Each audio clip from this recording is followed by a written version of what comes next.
अलीकडे आपलं मन चांगलं राहिलं नाही.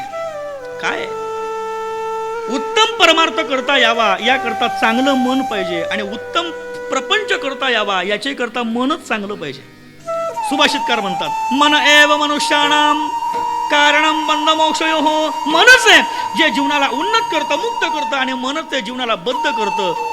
मनाचं फार मोठं महत्व आहे. सगळं मनाकरता चाललंय ना. मला सांगा ना, एवढा मोठा मंडप आहे, सप्ताह आहे, महाराष्ट्रातले दिग्गज कीर्तनकार ही मोठी माणसं आपल्याकडे 8 दिवस आहेत, कशा करता? हे सगळं काय करायचं? तुम्हाला पैसा जास्त झाला म्हणून का? नाही नाही नाही. मग आम्ही कशा करता येतो? आम्हाला घरी उद्योग नाही म्हणून का? नाही. इथं एकच हेतू आहे, तुम्ही एकत्र येऊन दिवसभर जे मन तुम्हाला संसारात अशांत करतं 2 तास बसून का होईना कीर्तन ऐकल्यानंतर तुम्हाला बरं वाटावं, आहे की नाही? मनाच्या शांती करता चाललं. पण खरं सांगू महाराज, हे मन मोठं लबाड आहे, भामट आहे. किती प्रयत्न करा एका जागेवर शांत बसतच नाही. किती प्रयत्न करा. आता मला खरं सांगा, खरं सांगा, माझ्या समोर बसून तुम्हाला 1-1.5 तास होत आला, खरं सांगा, खरं सांगा, तुम्ही मनाने बसले का? नाही ना. धन्यवाद, बरं झालं. पण तुम्ही शांत बसू शकत नाही, हा सिद्धांत आहे.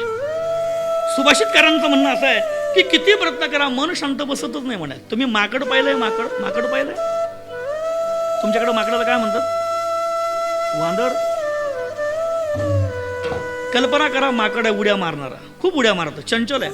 अशा उड्या मारणाऱ्या माकडानं 1 ग्लास दारू पिली, आता किती उड्या मारेल ते? दारू पिणारे माकडं साध्या उड्या मारतात का? आधीच माकडे त्यांना दारू पिली. जरा 4G रोमिंग चालू करा. आधीच माकडे त्यांना दारू पिली. दारू पिलेल्या माकडाला विंचू चावला, आता किती उड्या मारेल? माकड आहे, दारू पिली आहे, विंचू चावलाय आणि अशा अवस्थेत असणाऱ्या माकडाच्या अंगामध्ये पुन्हा भूत घुसलं. भूत आता किती उड्या मारेल? मर्कटस्य सुरापानम तस्य वृश्चिक दंशनम तन्मध्ये भूत संचारो यद्वा तद्वा भविष्यति.